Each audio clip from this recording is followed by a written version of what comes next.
أعوذ بالله من الشيطان الرجيم. بسم الله الرحمن الرحيم.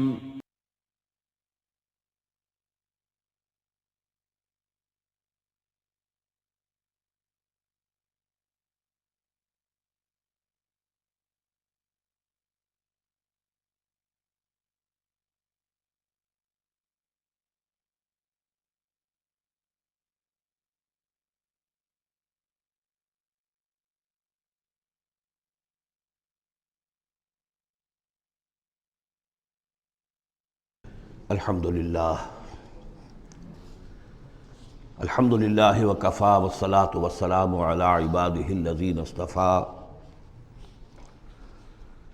خصوصاً علی افضلہم وخاتم النبیین محمد الامین وعلی آلہ وصحبہ اجمعین.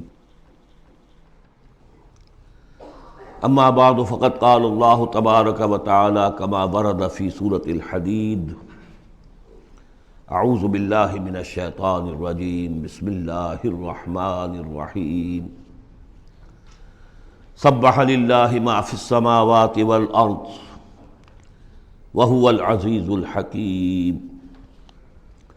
لہ ملک السماوات والارض یحیی ویمیت وہو علی کل شیء قدیر. هو الاول والآخر والظاہر والباطن وہو بکل شیء علیم. صدق اللہ العظیم. رب اشرح لی صدری ویسر لی امری واحلل عقدۃ من لسانی یفقہوا قولی. اللہم ربنا الہمنا رشدنا واعذنا من شرور انفسنا. اللہم ارنا الحق حقا وارزقنا اتباعہ وارنا الباطل باطلا وارزقنا اجتنابہ. اللہم وفقنا لما تحب وترضى وتقبل منا فإنک خیر المتقبلین.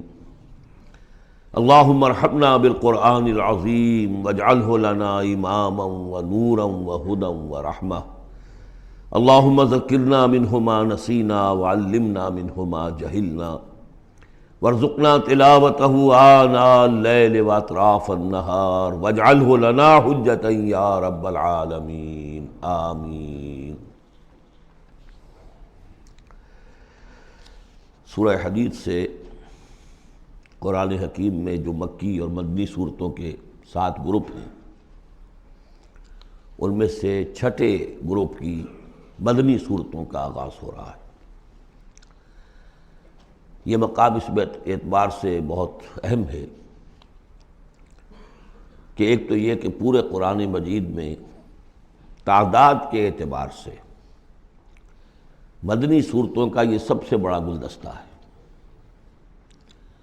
سورہ حدید سے شروع ہو کر جو 27ویں پارے کی آخری صورت ہے، پھر سورہ تحریم تک کہ جو 28ویں پارے کی آخری صورت ہے، یہ مسلسل صورتیں ہیں 10. اگرچہ حجم کے اعتبار سے یہ زیادہ نہیں ہے، 1.25 پارے سے بھی کم، لیکن صورتوں کی تعداد کے اعتبار سے یہ مدنی صورتوں کا سب سے بڑا گلدستہ ہے قرآن حکیم میں. اس لیے کہ ذہن میں تازہ کر لیجئے، پہلے سورہ بقرہ، آل عمران، سورہ نساء، سورہ مائدہ، اگرچہ 6.25 پارے لیکن صورتیں تو 4 ہی تھیں. پھر سورہ انفال، سورہ توبہ 2 صورتیں، پھر سورہ نور 1 صورت، پھر سورہ احزاب 1 صورت، پھر 3 صورتیں سورہ محمد صلی اللہ علیہ وسلم، سورہ فتح اور سورہ حجرات. یہ 10 صورتیں.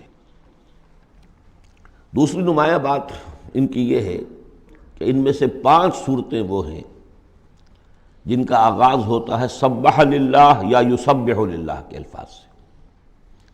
تسبیح کرتی ہے اللہ کی ہر شے جو آسمانوں میں ہے اور ہر شے جو زمین میں ہے.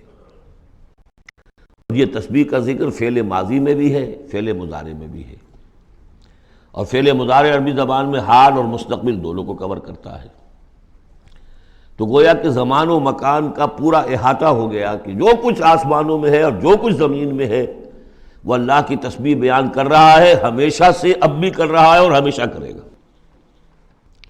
ان صورتوں کا ایک خصوصی پھر نام ہے، ان میں سے المسبحات، وہ صورتیں کہ جو تسبیح باری تعالیٰ کے ذکر سے شروع ہوتی ہیں۔ اس میں شامل کرتے ہیں بعض لوگ سورۃ الاعلیٰ کو بھی، سبح اسم ربک الاعلیٰ، لیکن وہاں وہ حکم کی صورت میں ہے۔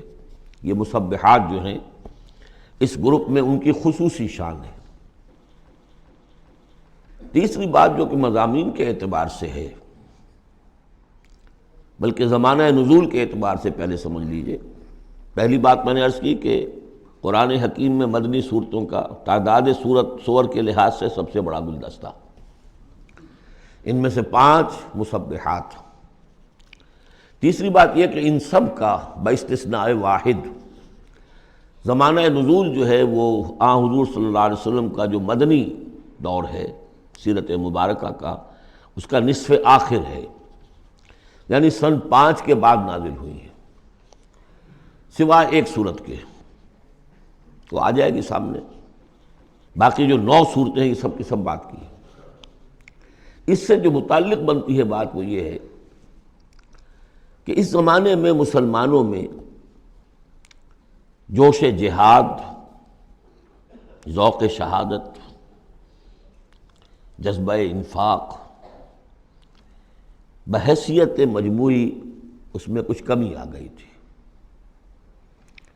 یہ کمی میں پہلے بھی اشارہ کر چکا ہوں کہ معاذ اللہ اس اعتبار سے نہیں ہوئی کہ سابقون الاولون کے ذوق میں اور شوق میں اور جذبے میں کمی آ گئی، لیکن چونکہ تعداد بڑھی مسلمانوں کی، اور اب اکثریت ان لوگوں کی تھی کہ جو ایمان لائے ہیں ہجرت کے بعد، ان کی اس طرح کی تربیت تو نہیں ہوئی جیسے کہ مکے والوں کی ہوئی تھی 12 برس تک۔ اس اعتبار سے اوسط جب نکالیں گے تو اوسط کے اعتبار سے یقیناً ادھر کچھ اب اضمحلال کے آثار تھے۔ یہ آیت سورہ انفال میں بھی آ چکی ہے، الآن فیکم ضعف، اب تمہارے اندر کچھ کمزوری آ گئی ہے۔ پہلے تم ایک مومن 10 کافروں پر بھاری ہو سکتا تھا، اب ہم 1 کے مقابلے میں 2 پر فتح دیں گے۔ یہ بات سورہ انفال میں آ چکی ہے، لیکن یہاں خاص طور پر نوٹ کیجئے کہ ان تمام صورتوں کے پس منظر میں وہ اضمحلال ہے۔ نتیجہ یہ ہے کہ ان تمام صورتوں میں مسلمانوں کو جیسے کہ جھنجھوڑا جا رہا ہے، تمہیں کیا ہو گیا؟ سورہ صف میں آپ دیکھیں گے، یا ایھا الذین آمنوا لم تقولون ما لا تفعلون، کیا ہو گیا تمہیں؟ کیوں کہتے ہو جو کرتے نہیں ہو؟ اسی سورہ حدید میں آئے گا، وما لکم لا تؤمنون باللہ، تمہیں کیا ہو گیا؟ اللہ پر ایمان پختہ کیوں نہیں رکھتے؟ وما لکم الا تنفقوا فی سبیل اللہ، تمہیں کیا ہو گیا ہے؟ اللہ کے راہ میں خرچ کیوں نہیں کرتے؟ اسی طرح سورہ جمعہ میں وَإِذَا رَأَوْا تِجَارَةً أَوْ لَهْوًا انفضوا إِلَيْهَا وَتَرَكُوكَ قَائِمًا، تو گرفت کا پہلو ہے، پکڑ کا، اور جھنجھوڑا جا رہا ہے۔ اس میں یقیناً روح سخن منافقین کی طرف بھی ہے، لیکن بحیثیت مجموع ان صورتوں میں جو اصل خطاب ہے وہ منافقین سے نہیں ہے۔ منافقین کے موضوع پر ایک مکمل صورت بھی ہے، اور سورہ حدید میں بھی اس مرض کا جو ہے اس کی پیتھولوجی پورے طور سے بیان کی گئی، یہ مرض پیدا کیسے ہوتا ہے۔ لیکن یہ ہے کہ عام طور پر جو روح سخن ہے وہ ضعفاء کی طرف ہے، کمزور مسلمان، منافق نہیں، یعنی جن کا ایمان اتنا قوی نہیں ہے کہ ہر چہ باد آباد۔ اور یہ میں آپ سے عرض کر چکا ہوں، یہ فرق تو شروع سے بھی تھا۔ السابقون الاولون من المہاجرین والانصار والذین اتبعوہم باحسان رضی اللہ عنہم ورضوا عنہ، اس درجے کے لوگوں میں بھی سب کے سب ایک جیسے تو نہیں تھے، وہ درجات تو بلند ترین ہے، رضی اللہ عنہم ورضوا عنہ، تو فرق تو تھا۔ اور اگر حفظ مراتب نہ کنی زندگی، تو ان درجات کا جب تک کہ آپ لحاظ نہ رکھیں اور نہ سمجھیں تو بات سمجھ میں نہیں آئے گی۔ اس پہلو سے یہاں اصل خطاب جو ہے منافقین سے نہیں ہے، یعنی یہ سورہ نساء اور سورہ توبہ اس کا جو رنگ ہے اس میں اصل خطاب منافقین سے ہے، یہاں وہ بات نہیں ہے، ضعفاء، کمزور۔ اس اعتبار سے آج کے مسلمانوں کے لیے اہم ترین حصہ قرآن حکیم کا یہ 10 صورتیں ہیں۔ آج کا ایک مسلمان ان 10 صورتوں کو سمجھ لے، جو گویا پورے قرآن کا خلاصہ اس کو مل جائے گا۔ ایک تو اس اعتبار سے بھی کہ جیسے میں نے عرض کیا نفاق کا مضمون آیا سورہ نساء میں، سورہ توبہ میں، اور بھی صورتوں میں آیا، سورہ قتال سے شروع ہو گیا، لیکن یہ کہ ایک چھوٹی سی صورت ہے 11 آیتوں کی اس مجموعے میں، سورۃ المنافقون، وہ خلاصہ ہے اس پوری بحث کا۔ ایمان کی بحث تو مکی صورتوں میں، 2/3 قرآن مکی صورتوں پہ مشتمل ہے، اب اس میں التذکیر بے آلاء اللہ جو ہے وہ نکال دیجئے تو ساری بحث ایمان ہی کی تو ہے، توحید کی، آخرت کی، معاد کی، بعث بعد الموت کی، رسالت کی۔ اتنی لمبی چوڑی بحث کو سورہ تغابن 18 آیات پر مشتمل ایک صورت ہے۔ واقعہ یہ ہے کہ خلاصہ نکال دیا گیا، اتن کشید کر کے رکھ دیا گیا۔ تو ایک تو اس اعتبار سے بھی کہ اگر ان صورتوں کو سمجھ لیا جائے تو پورے قرآن کا خلاصہ سمجھ لیجئے کہ ان میں موجود ہے، 1.25 پارہ ہے، 1.25 پارے سے بھی کم ہے۔ اور دوسرے اس اعتبار سے کہ آج جو ہم مسلمان ہیں تو ہم تو در حقیقت نسلی مسلمان ہیں کہ ہم چونکہ بائی ایکسیڈنٹ آف برتھ، ایک حادثہ ہے یہ، ہمارے لیے اس میں کوئی فیصلہ تو نہیں تھا کہ ہم مسلمان ماں باپ کے گھر پیدا ہوں گے، اس بات نن آف اوور چوائس، اللہ نے ہمیں پیدا کر دیا مسلمان ماں باپ کے گھر، تو ہم نے اللہ، رسول، آخرت، نماز، روزہ یہ بچپن ہی سے سیکھ لیا، لیکن وہ ایمان، قلبی یقین والا ایمان، وہ تو شاذ ہی کسی کو نصیب ہوتا ہے۔ ڈھونڈ اب اس کو چراغ رخ زیبا لے کر، لہذا ہماری عظیم اکثریت اس وقت منافق بھی نہیں ہے، ہم دھوکہ دینے کے لیے تو نہیں ایمان لائے ہم، الحمدللہ منافق اس معنی میں نہیں ہے۔ تو ہماری عظیم اکثریت جو ہے وہ اس کیٹیگری میں فال کرتی ہے جو سورہ حجرات میں ہم پڑھ آئے ہیں، قالت الاعراب آمنا قل لم تؤمنوا ولکن قولوا اسلمنا ولما يدخل الايمان في قلوبكم، اور وہاں میں بتا چکا وہ منافقین کا تذکرہ نہیں ہے، اس لیے کہ آگے فرما دیا وَإِن تُطِيعُوا اللَّهَ وَرَسُولَهُ لَا يَلِتْكُم مِّنْ أَعْمَالِكُم شَيْئًا، حالانکہ بہت بڑے علماء بھی اس مغالطے میں مبتلا ہو گئے، منافقین کا تذکرہ وہ نہیں ہے، وہ مسلمان کے جو مسلمان ہیں بس ہیں مسلمان، چاہے اس وجہ سے ہے کہ پورا قبیلہ اسلام لا رہا تھا تو چلو بھائی اب چلو ہم بھی ایمان لے آئے، اور چاہے اس وجہ سے کہ ہم مسلمان ماں باپ کے گھر پیدا ہو گئے، کوئی ڈفرنس نہیں ہے، لیکن نیت میں بھی کوئی دھوکہ دینا نہیں ہے۔ اس وقت بھی کچھ لوگ تھے جو دھوکہ دینے کے لیے ایمان لائے تھے، وہ منافق تھے، لیکن وہ لوگ کہ جن کے دل میں نہ تو مثبت طور پر خلوص والا ایمان تھا اور نہ ہی کوئی منفی طور پر کوئی نفاق تھا، وہ تھے بین ہماری اکثریت انہیں پر مشتمل ہے۔ لہذا ہمارے اعتبار سے یہ قرآن حکیم کا جامع ترین اہم ترین حصہ ہے، اور یہی وجہ ہے کہ جس میں نے مطالعہ قرآن حکیم کے منتخب نصاب کا بار بار حوالہ دیا ہے، اس گروپ میں سے اس کی کئی صورتیں پوری شامل ہیں۔ اس کا جو چھٹا حصہ ہے وہ صرف سورہ حدید پر مشتمل ہے جو ابھی ہم شروع کریں گے، باقی سورہ جمعہ، سورہ صف، سورہ منافقون، سورہ تغابن، پھر سورہ تحریم کا، یہ ساری چیزیں یہ ہماری یعنی تقریباً 5 غالباً صورتیں ان 10 میں سے ہمارے اس منتخب نصاب میں شامل ہیں۔ ان مسبحات میں سے بھی سورہ حدید جو ہے اس کو کہیے کہ ام المسبحات، اہم ترین صورت، بلند ترین صورت، اور میں تحدیثاً للنعمہ عرض کر رہا ہوں کہ بارہا میں نے یہ کہا ہے کہ اللہ کا بہت بڑا فضل و کرم مجھ پر ہوا ہے کہ میں یہ بھی کہہ سکتا ہوں کہ اللہ نے یہ صورت مجھے عطا فرمائی ہے۔ اس پر میرا غور و فکر، سوچ بچار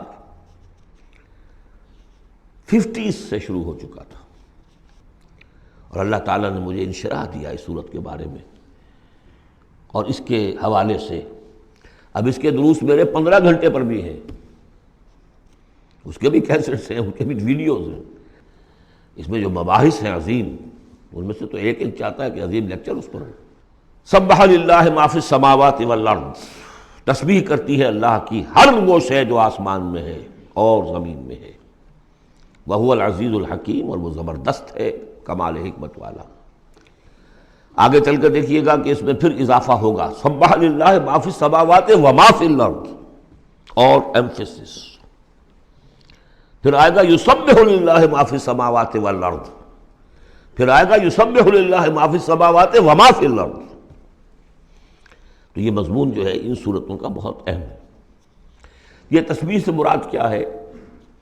ایک تسبیح تو وہ ہے کہ جو ہماری سمجھ میں آتی ہے، میں نے پہلے بھی عرض کیا تھا کہ تصویر کوئی ہو تو وہ مصور کے کمال فن یا اناڑی پن کا گویا کہ اپنے زبان سے اظہار کر رہی ہے۔ آپ دیکھتے ہی کہتے ہیں کسی اناڑی کی بنائی ہوئی تصویر ہے، یا آپ کہنے صاحب کسی بڑے ماہر فن مصور نے بنایا۔ گویا کہ تصویر اپنے مصور کے کمال فن یا اس کی عدم مہارت پر دلالت کر رہی ہے۔ اگر کمال فن پر کر رہی ہے تو گویا کہ زبان حال سے وہ تصویر اپنے مصور کی تعریف کر رہی ہے۔ اس معنی میں کائنات کا ذرہ ذرہ اپنے وجود سے گواہی دے رہا ہے، میرا پیدا کرنے والا، میرا صانع، میرا خالق، میرا باری، میرا مصور ہر عیب سے پاک ہے، ہر نقص سے پاک ہے، ایک ہستی کامل ہے، اس کے علم میں، اس کی قدرت میں، اس کی حکمت میں کہیں کوئی کمی نہیں۔ یہ تسبیح حالی ہے، زبان حال سے۔ اور جیسے کہ سورہ بنی اسرائیل میں ہم دیکھ آئے ہیں، یہ بھی ہو سکتا ہے کہ اللہ نے ہر ایک شے کو زبان دی ہو۔ سورہ حامیم سجدہ میں بھی الفاظ آئے، ہمارے ہاتھ پاؤں کہیں گے الیوم انطقنا اللہ الذی انطق کل شیء، آج ہمیں اس اللہ نے زبان دے دی، اس نے ہر شے کو زبان دی ہے، تو ہر شے کی بھی زبان ہو سکتی ہے۔ اور سورہ بنی اسرائیل میں تھا وَإِن مِّن شَيْءٍ إِلَّا يُسَبِّحُ بِحَمْدِهِ وَلَٰكِن لَّا تَفْقَهُونَ تَسْبِيحَهُمْ، تو زبان حال والی تسبیح تو ہماری سمجھ میں آ رہی ہے، ہو سکتا ہے اور معلوم ہوتا ہے کہ وہ ہے ایک کوئی دوسرا پہلو بھی جو ہماری سمجھ سے بالا تر ہے۔ وَهُوَ الْعَزِيزُ الْحَكِيمُ، یہ دو اسماء اللہ تعالیٰ کے بار بار آئے ہیں، بہت مرتبہ آئے ہیں، اور ان صورتوں میں خاص طور پر آپ دیکھیں گے بہت تکرار ہوگی ان کی۔ اس کی وجہ کیا ہے کہ ایک تو یہ کہ یہ دو اسماء جو ہیں اس اعتبار سے ان کا جوڑا جو ہے معنوی اعتبار سے بہت اہم ہے۔ العزیز وہ ہستی کہ جس کا اختیار مطلق ہے، لیکن ہمارا تصور یہ ہے کہ جہاں اختیار زیادہ آ جاتا ہے کرپشن آ جاتی ہے۔ چنانچہ پولیٹیکل سائنس کا تو ایکسیم ہے، یہ فارمولا ہے، authority tends to corrupt and absolute authority corrupts absolutely۔ لہذا ساری جو کوشش ہوتی ہے، دستور بنایا جاتا ہے چیکس اینڈ بیلنسز، جہاں اختیار ہے وہاں پہ کوئی چیکس اینڈ بیلنسز بھی ہونے چاہیے۔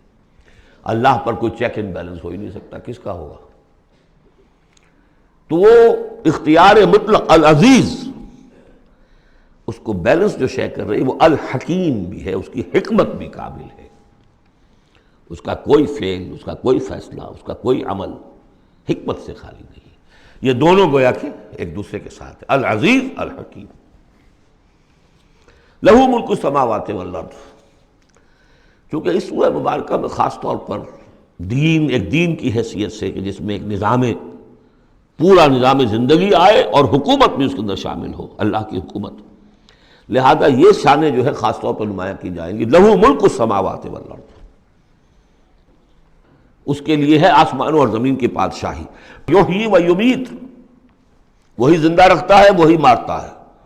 وہو علی کل شیء قدیر، وہ ہر چیز پر قادر ہے۔ اس سورہ مبارکہ کی پہلی 6 آیات میں اللہ تعالیٰ کے اسماء و صفات کا جو ذکر ہو رہا ہے وہ پورے قرآن میں اس اعتبار سے منفرد ہے کہ بلند ترین سطح پر انتہائی جامعیت کے ساتھ فلسفے اور منطق کی بلند ترین سطح پر ہے۔ تیسری آیت اس کی وہ ہے جس کے بارے میں نے آپ کو پہلے سنایا تھا، امام راضی کا قول کہ آ کر کھڑے ہو گئے اس مقام پر جیسے کہ خوف زدہ ہو انسان، دہشت زدہ۔ هو الاول والآخر والظاہر والباطن وهو بكل شيء علیم، وہی اول ہے، وہی آخر ہے، وہی ظاہر ہے، وہی باطن ہے۔ کیا سمجھے اس کو؟ وہی وہ ہے،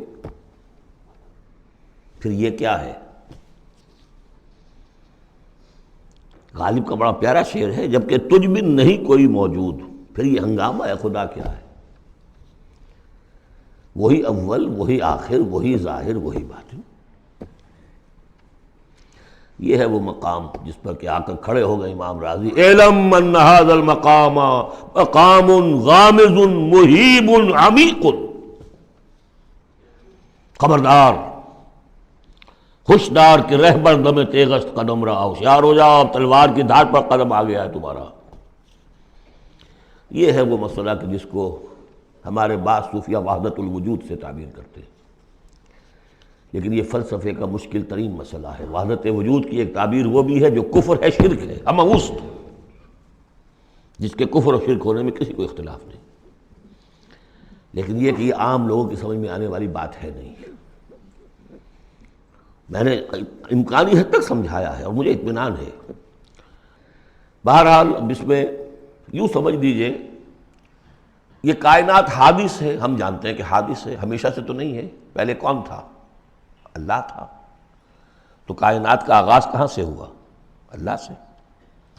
پھر ہم پڑھائے ہیں کل من علیہا فان ویبقی وجہ ربک ذو الجلال والاکرام، ایک وقت آئے گا کچھ نہیں رہے گا، وجہ ربک ذو الجلال والاکرام رہ جائے گا۔ تو آخر کون ہوا؟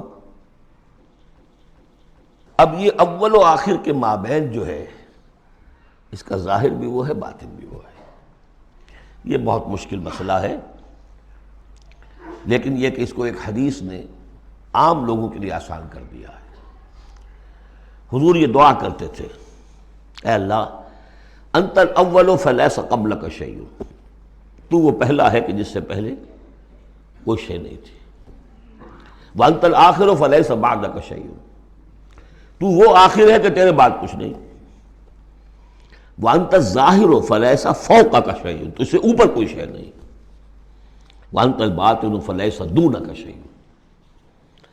بہرحال اس کو اسی حد تک اس وقت رکھیے، جن کو زیادہ شوق ہو جائے وہ پھر میرے وہ تفصیلی کیسٹس کی طرف رجوع کریں۔ هو الاول والآخر والظاہر والباطن وهو بكل شیء علیم، وہ ہر چیز کا علم رکھتا ہے۔ اب تو واضح ہو گیا ہے ہی وہ۔ اس سے پہلے ہم پڑھا تھے نحن اقرب الیہ من حبل الورید، تو اس حوالے سے تو یہ دو صفات اللہ کی خاص طور پر آپ دیکھیں گے قرآن میں، علی کل شیء قدیر بکل شیء علیم، دو چیزیں آئیں گی خاص طور پر، ہر چیز کا علم رکھنے والا، ہر چیز پر قادر۔ هو الذی خلق السماوات والارض فی ستۃ ایام، وہی ہے جس نے بنائے آسمان اور زمین 6 دنوں میں، ثم استوى علی العرش، پھر متمکن ہوا تخت حکومت پر، عرش پر۔ یعلم ما یلج فی الارض، یہ پہلے بھی آیت آ چکی ہے سورہ فاطر میں غالباً یا سورہ سبا میں۔ وہ جانتا ہے جو کچھ کے داخل ہوتا ہے زمین میں، وما یخرج منہا، جو کچھ نکلتا ہے اس سے، وما ینزل من السماء، اور جو کچھ اترتا ہے آسمان سے، وما یعرج فیہا، اور جو چڑھتا ہے اس میں، وہو معکم، ویسے پانی بھی اترتا ہے، بخارات بھی چڑھتے ہیں، فرشتے اترتے ہیں احکام خداوندی لے کر، اور پھر وہ چڑھتے ہیں، یا تو انسانوں کی جانیں لے کر بھی چڑھ رہے ہوتے ہیں، یا یہ کہ جو بھی یہاں پر ہو رہا ہے اس کی رپورٹس لے کر چڑھتے ہیں۔ زمین کے اندر پانی جذب ہوتا ہے، بیج داخل ہوتا ہے، نکلتا ہے پودا، ان تمام چیزوں کا احاطہ کیا۔ وَهُوَ مَعَكُمْ أَيْنَمَا كُنْتُمْ، تم جہاں کہیں بھی ہوتے ہو وہ تمہارے ساتھ ہوتا ہے۔ وَاللَّهُ بِمَا تَعْمَلُونَ بَصِيرٌ، اللہ تعالیٰ جو کچھ تم کر رہے ہو اسے دیکھ رہا ہے، خود چشمدید گواہ ہے۔ پھر دیکھیے لَهُ مُلْكُ السَّمَاوَاتِ وَالْأَرْضِ، توحید کا یہ تقاضا کہ بادشاہی اسی کی ہو، ایک عقیدے کی توحید ہے بس، یہ کہ بادشاہی اسی کی ہو، لَهُ مُلْكُ السَّمَاوَاتِ، آسمان اور زمین کی بادشاہی اسی کی ہے۔ وَإِلَى اللَّهِ تُرْجَعُ الْأُمُورُ، تمام معاملات اسی کی طرف لوٹا دیے جائیں گے۔ یولج اللیل فی النہار ویولج النہار فی اللیل، وہ پرو لاتا ہے رات کو دن میں اور پرو لاتا ہے دن کو رات میں، یہ مضمون بھی کئی مرتبہ آ چکا ہے۔ وَهُوَ عَلِيمٌ بِذَاتِ الصُّدُورِ، علم کو دیکھیے کتنی مرتبہ دہرایا ہے، بِكُلِّ شَيْءٍ عَلِيمٌ، یعلم ما یلج فی الارض وما یخرج منہا وما ینزل من السماء وما یعرج فیہا، اور یہاں ہوا علیم بذات الصدور، سینوں کے اندر جو کچھ ہے اس کو بھی جانتا ہے۔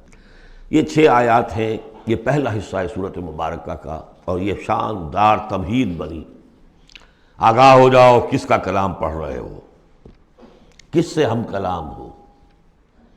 ہوشدار کہ رہ بردم تیغست قدم را۔ اب دیکھیے ایک آیت میں جو تقاضا ہے، یہ تو اللہ ہے، ایسا ہے، اسی کی بادشاہی ہے، وہ سب جانتا ہے، وہ ہر چیز پر قدیر ہے، یہ سب کیا ہے؟ نیریٹو ہے، اور یہ ہے توحید فی العقیدہ۔ اس کا تقاضا کیا ہے؟ آمنوا باللہ ورسولہ وانفقوا مما جعلکم مستخلفین فیہ فالذین آمنوا منکم وانفقوا لہم اجر کبیر۔ دو لفظوں میں تقاضا آیا، ایمان لاؤ اللہ پر اور اس کے رسول پر، اور خرچ کر دو ان سب میں سے جس میں اس نے تمہیں خلافت عطا کی ہے۔ سب سے پہلی خلافت تمہیں عطا کی اس جسم میں، اسے اللہ کے لیے لگاؤ۔ ذہانت، فطانت، طلاقت لسانی، جو دیا ہے، پیسہ دیا ہے، مال دیا ہے، اولاد دی ہے، سب کو اللہ کی راہ میں لگاؤ۔ یہ نفق کا لفظ پیسے کے خرچ کے لیے بھی آتا ہے، جان کے خرچ کے لیے بھی آتا ہے۔ نفقت الدراہم، پیسے ختم ہو گئے، نفق الفرس، گھوڑا مر گیا، تو نفق کا لفظ دونوں کے لیے آتا ہے۔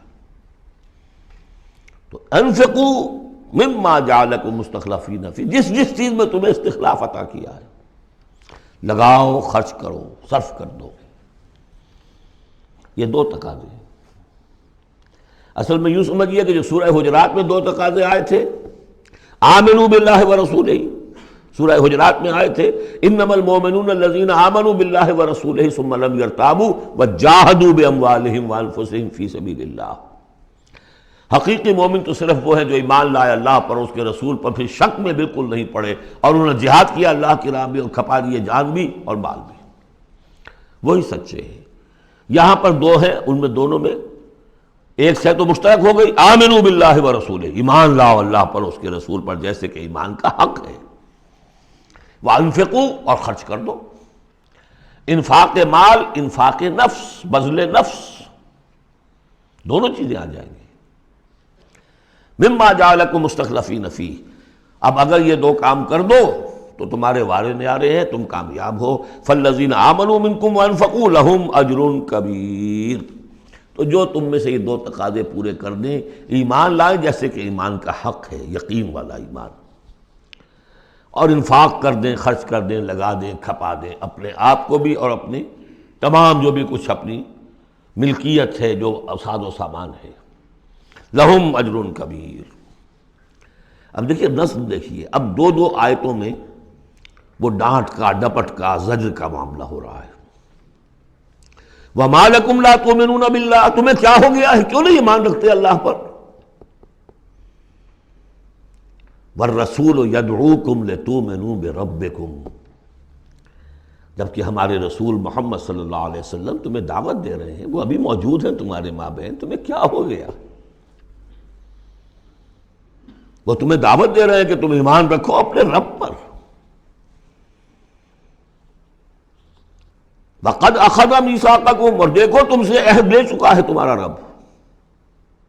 اگر تم ایمان کا دعویٰ کرتے ہو تو عہد در عہد، ایک عہد تو تم کر کے آئے تھے، أَلَسْتُ بِرَبِّكُمْ قَالُوا بَلَىٰ، پھر ایک عہد تم نے کیا سَمِعْنَا وَأَطَعْنَا، پھر تم نے عہد کیا ان اللہ اشترى من المؤمنین انفسهم واموالهم بان لهم الجنہ، بیع و شرح ہو چکی ہے۔ وقد اخذ میثاقکم، وہ تم سے عہد لے چکا ہے، ان کنتم مؤمنین، اگر تم حقیقتاً مومن ہو، دعویٰ تو کر رہے ہو ایمان کا۔ ساتھ ہی اب راستہ بتا دیا، اگر تم اپنی گریبان میں جھانکو اور محسوس کرو کہ وہ یقین والا ایمان تو نہیں ہے، اندر تو کچھ خلاصہ ہے، اللہ کرے کہ ہمیں اس کا احساس ہو جائے، اپنی گریبانوں میں جھانکے۔ اسلام تو ہے، اللہ کا شکر ہے، جو یہاں آئے ہوئے ہیں، دور دور سے آئے ہوئے ہیں، تو اسلام تو ہے، روزہ نماز تو ہے، لیکن اپنے اندر جھانکے وہ ایمان، یقین والا ایمان۔ اگر احساس ہو جائے کہ نہیں ہے تو معلوم ہونا چاہیے کہاں سے ملے گا یہ۔ هو الذی ينزل على عبده آیات بینات لیخرجکم من الظلمات الى النور، وہی تو ہے جو اپنے بندے پر صلی اللہ علیہ وسلم یہ آیات بینات نازل کر رہا ہے تاکہ نکالے تمہیں اندھیروں سے روشنی کی طرف۔ گویا کہ ایمان حقیقی، یقین والے ایمان کا منبع، سرچشمہ، اس کی سورس یہ ہے اللہ کی کتاب۔ اسے پڑھو، سمجھ کر پڑھو، تدبر کرو، غور و فکر کرو، محسوس کرو گے کہ تمہارے اندر ایک ہلچل ہے، تمہاری فطرت کے تار، یہ قرآن چھیڑے گا انہیں۔ نغمے بیتاب ہے تاروں سے نکلنے کے لیے، ایک ذرا چھیڑ تو دے زخمۂ مضراب حیات، اور اس سے خود تمہارے اندر سے ابھر کر ایمان اندر سے ابھرے گا۔ تمہارے اندر ہے، سویا ہوا ہے، تمہاری روح میں ہے، ڈورمنٹ ہے، صرف ایکٹیویٹ کرنے کی بات ہے، اور یہ آیات قرآنیہ انہیں ایکٹیویٹ کرتی ہیں۔ هو الذی ينزل على عبده آیات بینات لیخرجکم من الظلمات الی النور وان اللہ بکم لرؤوف رحیم، اور یقیناً اللہ تمہارے حق میں بہت رؤوف اور رحیم ہے۔ اب آپ نے دیکھ لیا سورس جو ہے اس ایمان کا وہ کیا ہے، قرآن۔ سورہ شورى میں ہم دیکھ آئے ہیں خود حضور کو کہاں سے ملا، وَكَذَلِكَ أَوْحَيْنَا إِلَيْكَ رُوحًا مِّنْ أَمْرِنَا مَا كُنْتَ تَدْرِي مَا الْكِتَابُ وَلَا الْإِيمَانُ وَلَكِنْ جَعَلْنَاهُ نُورًا نَهْدِي بِهِ مَن نَّشَاءُ مِنْ عِبَادِنَا۔ اے نبی، آپ کو تو معلوم نہیں تھا کتاب کسے کہتے ہیں، شریعت کسے کہتے ہیں، نہ آپ تورات سے واقف، نہ آپ انجیل سے واقف، آپ تو مکے کے امیین میں سے تھے۔ ایمان کسے کہتے ہیں؟ وَلَكِنْ جَعَلْنَاهُ، اس قرآن کو ہم نے نور بنا کر آپ پر اتارا ہے۔ وہ ایمان جو ہے اب آپ کا باطن اس سے جگمگا اٹھا ہے، اب آپ جو ہے گویا کہ اب روشنی کا مینار ہیں، اب آپ ہدایت دیں گے سیدھے راستے کی طرف۔ اسی کو مولانا ظفر علی خان نے کہا ہے بہت خوبصورتی لیکن بہت سادگی سے، وہ جنس نہیں ایمان جسے لے آئیں دکانیں فلسفہ سے، ڈھونڈے سے ملے گی عاقل کو یہ قرآن کے سپاہوں۔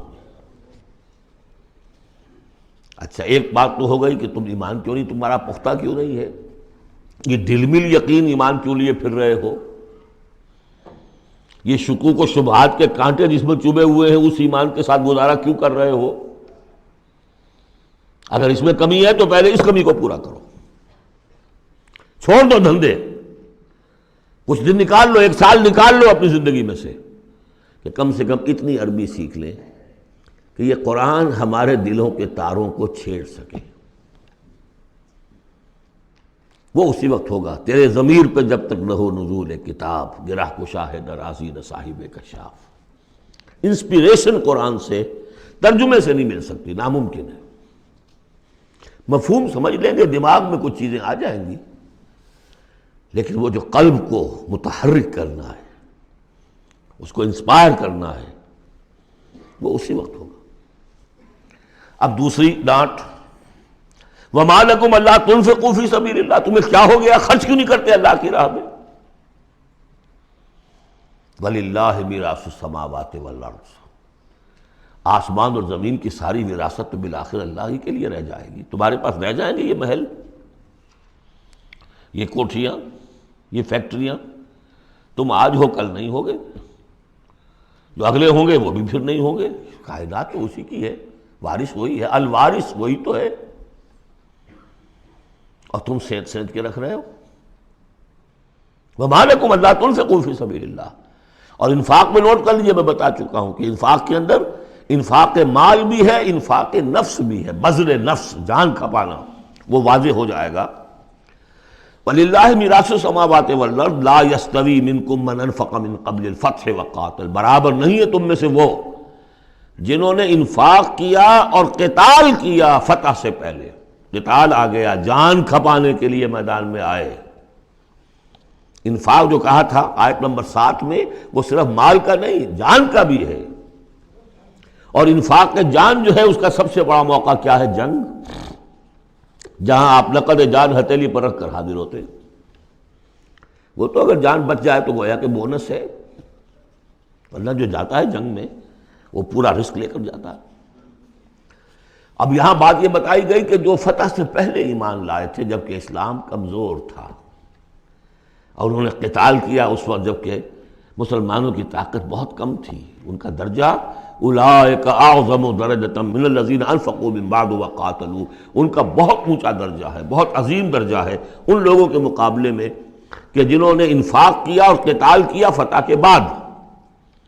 وَكُلًّا وَعَدَ اللَّهُ الْحُسْنَى، اب فتح کے بعد سے صاف ظاہر ہو رہا ہے کہ یہ صورت کم سے کم سن 6 کے بعد نازل ہوئی ہے، اس لیے کہ فتح تو پہلی جو ہے وہ سن 6 میں صلح حدیبیہ کی شکل میں حاصل ہوئی ہے، اِنَّا فَتَحْنَا لَكَ فَتْحًا مُبِينًا، اور پھر جو ظاہری فتح تھی وہ تو فتح مکہ ہے، وہ سن 8 میں ہے۔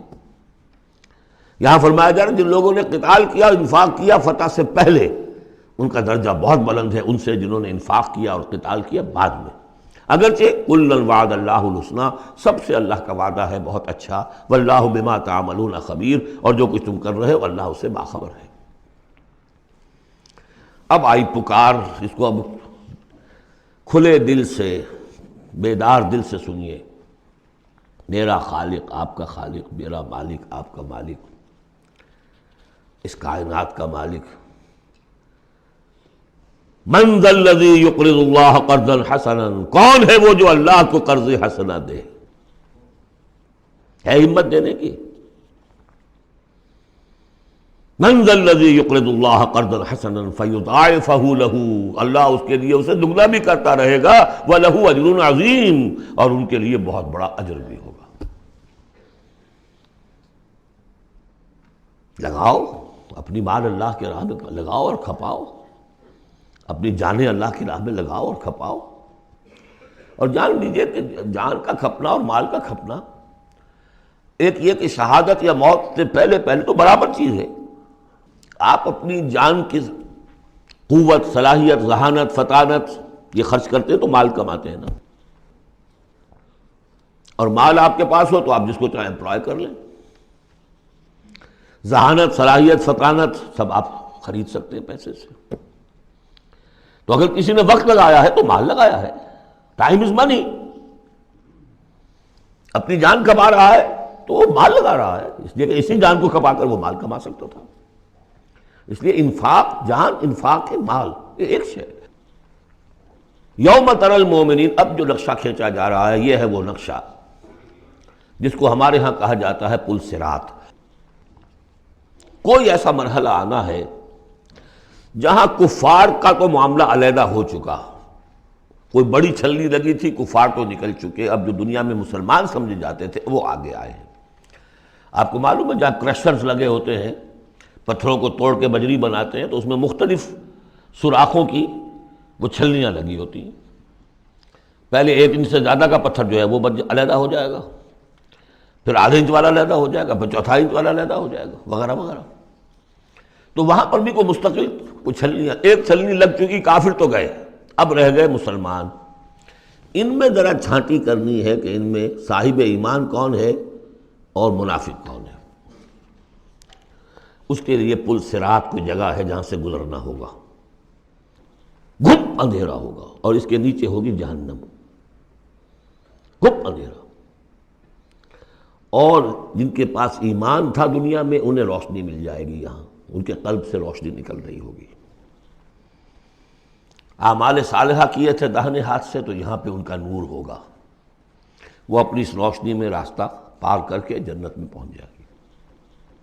اور جن کے پاس یہ روشنی نہیں تھی، چاہے وہ مسلمانوں میں شریک تھے، چاہے مسلمانوں کے قائد ہوں، بہت بڑے قائد ہوں، لیکن اگر وہ نور ایمان سے محروم تھے اور اعمال صالحہ کی کوئی پونجی نہیں تھی، انہیں روشنی نہیں ملے گی، وہ ٹھوکریں کھاتے ہوئے گریں گے اور جہنم میں جائیں گے۔ یہ ہے نقشہ۔ یہ نقشہ یہاں پر تفصیل سے کھینچا گیا ہے، پھر دوبارہ آخری جو صورت ہے سورہ تحریم، اس میں پھر اس کا تذکرہ آئے گا۔ یوم تری المؤمنین والمؤمنات یسعی نورہم بین ایدیہم وبایمانہم، جس دن کہ تم دیکھو گے مومن مردوں اور مومن عورتوں کو کہ ان کا نور دوڑتا ہوا ہوگا ان کے سامنے اور داہنی طرف، سامنے نور ایمان اور داہنی طرف نور اعمال صالحہ۔ بشراکم اليوم جنات تجری من تحتها الانہار خالدین فیہا، ان سے کہا جائے گا آج تمہارے لیے بشارت ہے ان جنتوں کی جن کے نیچے نہریں بہہ رہی ہیں، اور تم رہو گے اس میں ہمیشہ ہمیشہ، ذالک هو الفوز العظیم، یقیناً یہی بہت بڑی کامیابی ہے۔ یوم یقول المنافقون والمنافقات، جس دن کے کہیں گے منافق مرد اور منافق عورتیں للذین آمنوا، ان اہل ایمان سے، انظرونا، ذرا ٹھہرو، ہمارا انتظار کرو، نقتبس من نورکم، تمہاری روشنی سے ہم بھی فائدہ اٹھا لیں۔ ہمارے پاس تو کوئی نور ہے نہیں۔ دیکھیے انتہائی گھپ اندھیرا ہو، کہیں جنگل میں سے گزرنا ہو اور پگڈنڈی ہو، اس پر آپ چل رہے ہو، جس کے پاس ٹارچ ہے وہ تو گویا کہ بادشاہ ہے اس وقت، اور وہ تیز تیز قدم اٹھا رہا ہے، پیچھے والا کہتا ہے کہ بھائی ٹھہرو میاں، تمہارے پاس تو ٹارچ ہے، ہمیں بھی ساتھ لے کے چلو۔ وہی نقشہ ہے، انظرونا، ہمیں مہلت دو، انتظار کرو ہمارا، ذرا ٹھہرو، کہاں بڑھے چلے جا رہے ہو۔ اقتبس من نورکم، یہی وہ لفظ ہے اقتباس، قبس کہتے ہیں چنگاری کو، کسی چولہے میں سے چنگاری لا کر اپنے چولہے میں آگ جلا لینا، ہم تمہارے اس نور سے فائدہ اٹھا لیں۔ قیل ارجعوا وراءکم فالتمسوا نورا، کہا جائے گا لوٹ جاؤ پیچھے کی طرف اور تلاش کرو نور۔ یہ نور یہاں نہیں ملا، دنیا سے کما کر لایا گیا ہے۔ یہاں قیلا کہا گیا، قالو نہیں کہا گیا۔ اہل ایمان کی شرافت اور مروت سے یہ بعید ہے کہ وہ یہ جواب دے۔ کوئی کہنے والا ہوگا، اللہ کا فرشتہ، قیلا کہا جائے گا، قیل ارجعوا وراءکم، لوٹ جاؤ پیچھے کی طرف، فالتمسوا نورا، اگر ہو سکتا ہے جاؤ دوبارہ دنیا کے اندر، وہاں جا کر ایمان اور عمل صالح کی کمائی کر کے لاؤ تو یہ نور ہوگا۔ فَضُرِبَ بَيْنَهُمْ بِسُورٍ لَهُ بَابٌ، اور اتنے عرصے میں ان کے درمیان ایک فصیل حائل کر دی جائے گی جس میں ایک دروازہ ہوگا، باطنُهُ فِيهِ الرَّحْمَةُ، اس فصیل کے اندر کی طرف رحمت ہوگی، وَظَاهِرُهُ مِنْ قِبَلِهِ الْعَذَابُ، اور اس کے باہر کی طرف عذاب الہی کا نزول شروع ہو جائے گا۔ یہ چھلنی ہے جو اہل ایمان اور منافقین کے درمیان لگائی جائے گی۔ اب اس اعتبار سے اگلی دو آیتیں جو ہیں قرآن مجید کا اہم ترین مقام ہے کہ یہ پیتھولوجی کیسے ڈیولپ ہوتی ہے، نفاق کیسے آتا ہے۔ ینادونہم الم نکن معکم، وہ منافق کہیں گے اے مسلمانوں کیا ہم تمہارے ساتھ نہ تھے؟ تمہارے ساتھ مسجد نبوی میں ہم نمازیں پڑھتے تھے، عیدیں پڑھتے تھے، ہم تمہارے ساتھ تھے۔ الم نکن معکم، کیا ہم تمہارے ساتھ نہ تھے؟ قالوا بلا، اب وہ کہیں گے ہاں تھے تو ہمارے ساتھ کیوں نہیں تھے؟ ولکنکم فتنتم انفسکم، تم نے اپنے آپ کو فتنے میں ڈالا۔ فتنہ کیا ہے؟ انما اموالکم واولادکم فتنہ، مال اور اولاد سے ضرورت سے زیادہ محبت، اگر اللہ اور اس کے رسول اور اس کی راہ میں جہاد سے زیادہ محبت ہے اہل و عیال سے اور مال سے، تم نے اپنے آپ کو اپنے ہاتھوں فتنے میں ڈال لیا۔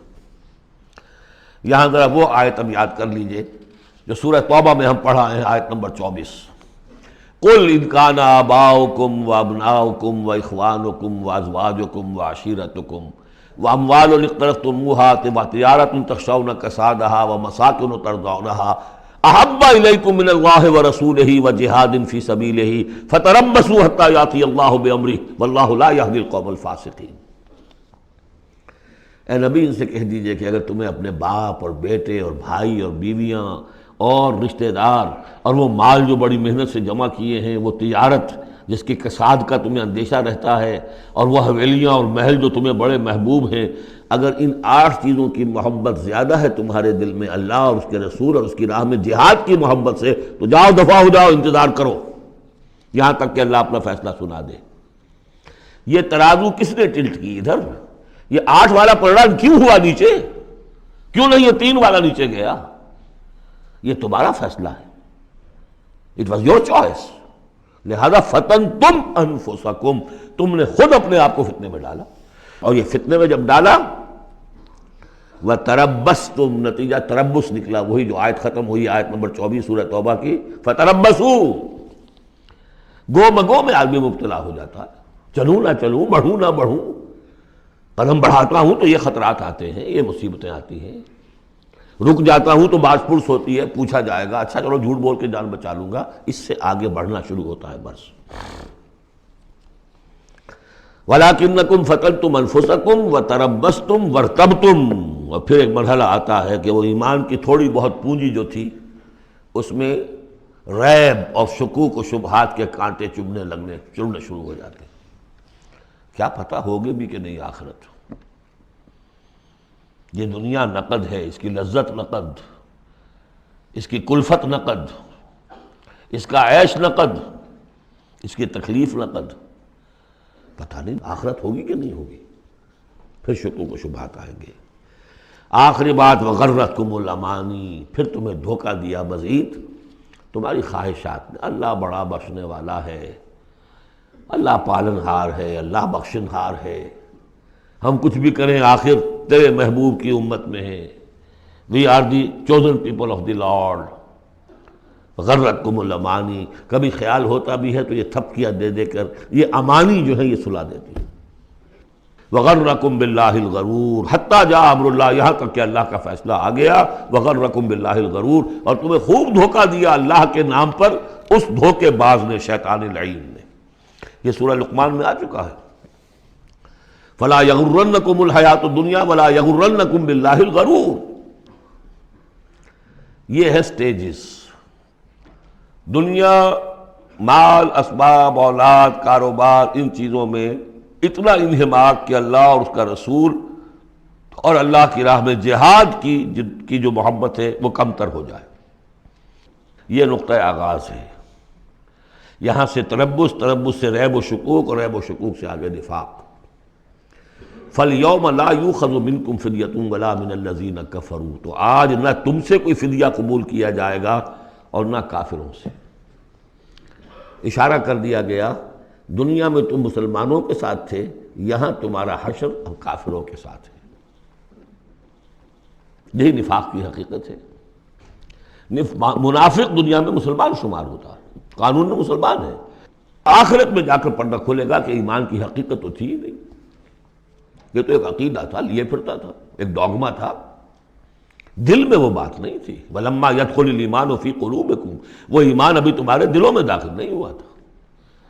دل کے اندر ایمان نہیں تو نور کہاں سے آ جائے گا؟ اور دل میں ایمان نہیں تو جو نیکی بھی کر رہے ہیں وہ دکھاوے کی نیکی ہے، وہ دنیا میں لوگوں کے اندر شہرت حاصل کرنے کی نیکی ہے. ہاں ایمان یہاں ہے تو اب نیکی جو ہے اس کے اندر نور ہے. فَالْيَوْمَ لَا يُؤْخَذُ مِنْكُمْ فِدْيَةٌ وَلَا مِنَ الَّذِينَ كَفَرُوا مَأْوَاكُمُ النَّارُ وَهِيَ مَوْلَاكُمْ وَبِئْسَ الْمَصِيرُ. اب تو تمہارا ٹھکانہ تو آگ ہی ہے اور وہ بہت برا ٹھکانہ ہے. وہی تمہاری مولا ہے، غم خار ہے، دم ساز ہے. کوئی اپنا شکوہ شکایت کرنی ہے، کوئی نالہ و فریاد، اسی سے کہو جو کچھ کہنا ہے. بئس المصیر، اور وہ بہت برا ٹھکانہ ہے. اب یہ سب کچھ اگر آپ نے سن لیا تو اب یہ آپ سے ایک اور سوال اللہ تعالیٰ کر رہے ہیں. الم یعن للذین آمنوا ان تخشع قلوبہم لذکر اللہ وما نزل من الحق. کیا وقت آ نہیں گیا اہل ایمان کے لیے کہ ان کے دل جھک جائیں اللہ کی یاد میں اور اس کے سامنے کے جو حق میں سے نازل ہو چکا ہے. یاد ہے اس قرآن کے بارے میں سورہ بنی اسرائیل میں کیا پڑھا تھا؟ وَبِالْحَقِّ أَنزَلْنَاهُ وَبِالْحَقِّ نَزَلَ. ہم نے اس کو نازل کیا حق کے ساتھ اور یہ نازل ہوا ہے حق کے ساتھ. تاخیر، تعویق، یہ کر لوں وہ کر لوں، اس کے بعد بچیوں کے ہاتھ پیلے کرنے ہیں. ابھی ذرا بچوں کی تعلیم کا مسئلہ ہے. تعلیم کیا؟ دنیا کی تعلیم، میری تعلیم دنیا کی. خود ساری عمر گزار دی ہے جن کوچوں کی سیر کرتے ہوئے انہی کوچوں میں داخل کر رہے ہیں اپنی اولاد کو. اور ایسے لوگ بھی ہیں، ایسے ناسمجھ لوگ. کچی عمر میں برطانیہ بھیج دیا، امریکہ بھیج دیا، اور پھر روتے ہوئے آتے ہیں بچہ بگڑ گیا، بچے نے یہ کر دیا، بچہ وہ ہو گیا. یہ تو حال ہے. الم یعن للذین آمنوا ان تخشع قلوبہم لذکر اللہ وما نزل من الحق. کیا وقت آ نہیں گیا؟ کس کے منتظر ہو؟ اہل ایمان کے دل جھک جائیں اللہ کی یاد میں اور اس قرآن کے سامنے. ولا یکونوا کالذین اوتوا الکتاب من قبل، نہ ہو جائیں ان لوگوں کے مانند جنہیں کتاب دی گئی تھی پہلے. فطال علیہم الامد، تو جب ان پر ایک طویل مدت گزر گئی، فقست قلوبہم، تو ان کے دل سخت ہو گئے. یاد ہے سورہ بقرہ کی آیت؟ ثم قست قلوبکم فہی کالحجارۃ او اشد قسوۃ. پتھروں کی طرح سخت، اس سے بھی زیادہ سخت. وکثیر منہم فاسقون، اور ان کی اکثریت فاسقوں پر، فاجروں پر مشتمل ہے. دیکھ لو ایک راستہ وہ ہے. اب بھی نہ مڑو گے، اب بھی نہ توبہ کرو گے، اب بھی نہ باز آؤ گے، تو پھر دیکھ لو نشان عبرت کے طور پر وہ موجود ہے قوم. ثم قست قلوبکم فہی کالحجارۃ او اشد قسوۃ. اعلموا، اب ساتھ ہی جہاں یہ ذرا ڈانٹ ڈپٹ کا انداز ہے، ہمت افزائی بھی، گھبراؤ نہیں۔ اگر تم یہ محسوس کرتے ہو کہ دل کی زمین، دل کی کھیتی ایمان کے اعتبار سے بنجر ہے، کچھ نہیں اس میں، تب بھی گھبراؤ نہیں، مایوس نہ ہو۔ اعلموا ان اللہ یحیی الارض بعد موتہا، جان لو اللہ تعالیٰ زندہ کر دیتا ہے زمین کو اس کے مرنے کے بعد۔ زمین دیکھتے ہو بے آب و گیا بڑی ہوتی ہے، بنجر، بارش برستی ہے تو وہ زندہ ہو جاتی ہے۔ اللہ تمہارے دلوں کی کھیتی کو بھی اثر نو، ایمان کی فصل بخش سکتا ہے، مایوس نہ ہو۔ اعلموا ان اللہ یحیی الارض بعد موتہا قد بینا لکم الآیات لعلکم تعقلون، ہم نے تو تمہارے لیے اپنی آیات خوب واضح کر دی ہیں تاکہ تم عقل سے کام لو۔ یعنی ہمت نہ ہارو، کوشش کرو۔ کھیتیاں دوبارہ اس کے اندر فصل آ جایا کرتی ہے، بارش برستی ہے، ہاں لیکن کھیتی کے اندر کچھ ہل چلانا پڑتا ہے، بیج ڈالنا پڑتا ہے، مشقت کرنی پڑتی ہے۔ تو یہاں بھی تمہیں ایک ہل چلانا ہوگا، اور وہ ہل چلانا کیا ہے؟ یہ مال کی محبت ہے کہ جو اس زمین کے اندر جس نے کہ بنجر بنا دیا ہے، اس کو ہل چلاؤ، مال کی محبت نکالو۔ ان المصدقین والمصدقات واقرضوا اللہ قرضا حسنا یضاعف لهم ولهم اجر کبیر، یقیناً صدقہ دینے والے مرد اور صدقہ دینے والی عورتیں اور جو اللہ کو قرض حسنہ دیں، یہ میں بتا چکا ہوں سورہ بقرہ میں جب ہم پڑھ رہے تھے 2 رکوع، کہ اللہ کے لیے، دین کے لیے، اللہ کی رضا جوئی کے لیے خرچ کرنے کی 2 مدیں ہیں۔ ایک انسانوں میں سے غرباء، مساکین، یتیموں، بیواؤں، بیماروں، مسافروں اور مقروضوں کے لیے خرچ کرنا، وہ صدقہ ہے۔ اس لیے زکوٰۃ کو بھی کہا صدقات، انما الصدقات للفقراء والمساکین۔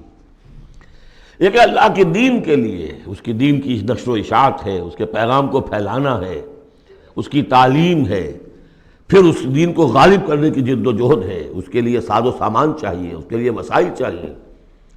تو ایک ہے صدقہ، ایک ہے اللہ کے ذمہ قرض حسنہ۔ کیوں؟ اس لیے کہ اللہ کے دین کو غالب کرنا ہے، لہذا اس کی جد و جہد میں جو مال خرچ ہو رہا ہے اللہ اسے اپنے ذمہ قرض حسنہ کہتا ہے۔ یہ حل چلانا پڑے گا، مال کی محبت اس سے نکلے گی۔ صدقہ دو گے، اللہ کو قرض حسنہ دو گے، تو یہ جو اس نے بریک لگی ہوئی ہے، جیسے گاڑی کو بریک لگی ہوئی ہے اور آپ جو ہے ایکسلریٹر کو دبا رہے ہیں تو وہ تو راکنگ کرے گی، وہیں کی وہیں کھڑی رہ جائے گی، چلے گی تو نہیں، کیسے چلے؟ بریک لگی ہوئی ہے۔ اس بریک کو کھولو پہلے، اور وہ بریک کیا ہے؟ مال کی محبت۔ اس کا علاج کیا ہے؟ انفاق۔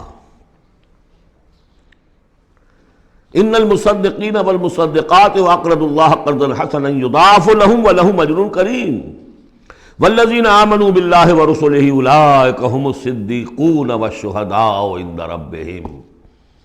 اب آخری مرتبہ یہ صدیقیت اور شہادت کا بھی مضمون ہمارے ہاں پھر آ گیا۔ اگر یہ بریک کھل گیا، اب گاڑی کو چلاؤ، گاڑی چلے گی،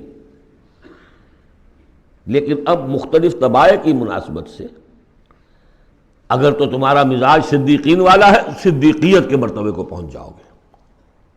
اگر مزاج شہادت والا ہے، شہداء کے مقام کو حاصل کر لو گے۔ اولئک مع الذین انعم اللہ علیہم من النبیین والصدیقین والشہداء والصالحین۔ بریک لگی بھی ہے تو کچھ نہیں ہوگا، مال کی بریک کھولو، گاڑی چلاؤ۔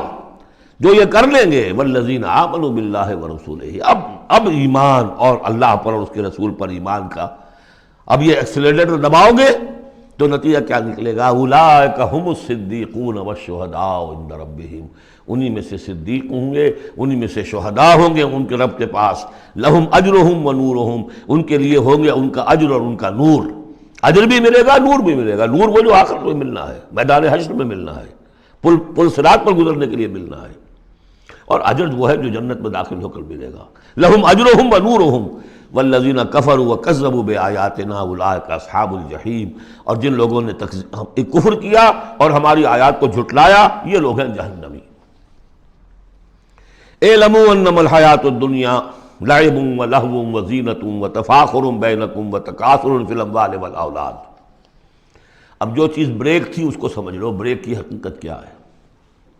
دنیا کی محبت۔ جان لو کہ یہ دنیا کی محبت کیا ہے اس کے سوا کہ کچھ عرصہ کھیل کود میں گزرتا ہے۔ لعب، بچپن میں اور کسی چیز سے کوئی دلچسپی نہیں ہوتی۔ باپ کا کاروبار ٹھیک چل رہا ہے کہ نہیں چل رہا ہے، بچوں کو اس سے کیا غرض؟ انہیں تو اپنا کھیل کود کرنا ہے۔ لہو، ذرا سا ٹین ایج آئی تو اب کھیل معصوم کھیل نہیں رہتا، اس میں کچھ سینشول گریٹیفیکیشن شروع ہو جاتی ہے، لو۔ اور اسی وقت جو ہے زینت، بناؤ سنگھار بہت ہوتا ہے، بہت۔ اس ایج میں مردوں کو بھی خیال ہوتا ہے ٹھیک ٹھاک لباس ہو، پورا جو ہے ہمارے فیشن کے مطابق ہو، ویری سینسٹیو۔ اس کے بعد ذرا عمر بڑھتی ہے، تفاخر بینکم، اب فخر، نسل پر فخر، مال پر فخر، دولت پر فخر، اور فخر میں بڑھ جانا، تفاخر بینکم۔ لیکن جب ذرا زندگی ذرا اور ڈھلی، تکاثر فی الاموال والاولاد، کثرت سے مال اور اولاد۔ اس کے بعد یہ ہے، ایک سٹیج پر تو یہ ہوتا ہے کہ مونچھ نیچی نہ ہو چاہے سب کچھ چلا جائے، اور اگلی سٹیج پر یہ ہوتا ہے کہ مونچھ نیچی کیا، شیو بھی ہو جائے تو کوئی بات نہیں، مال آنا چاہیے۔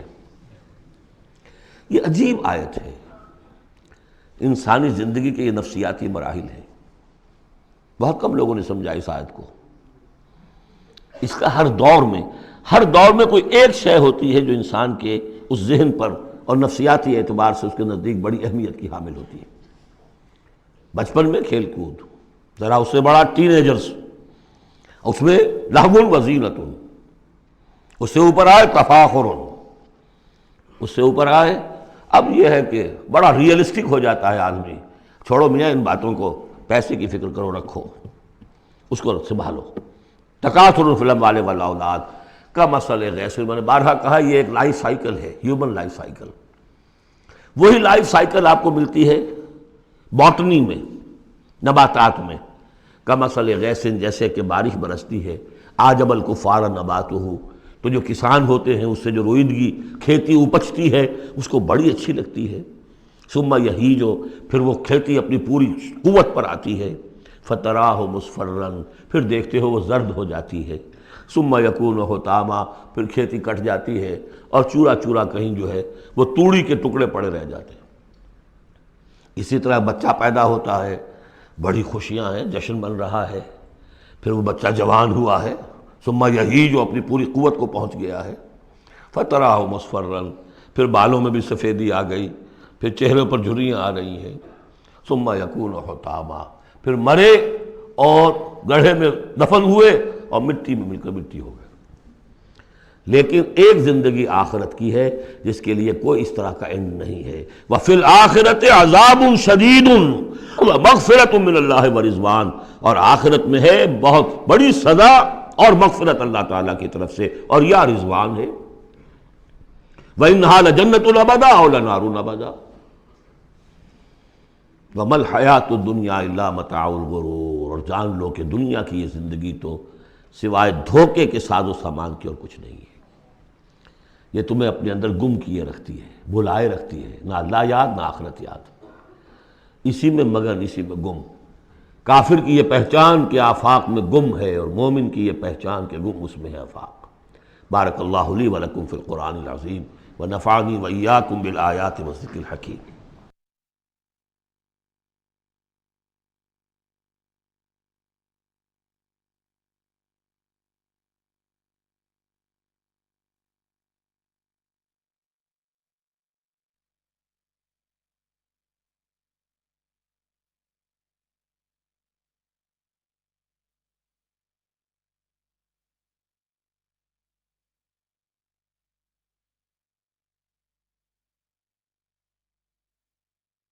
أعوذ بالله من الشيطان الرجيم. بسم الله الرحمن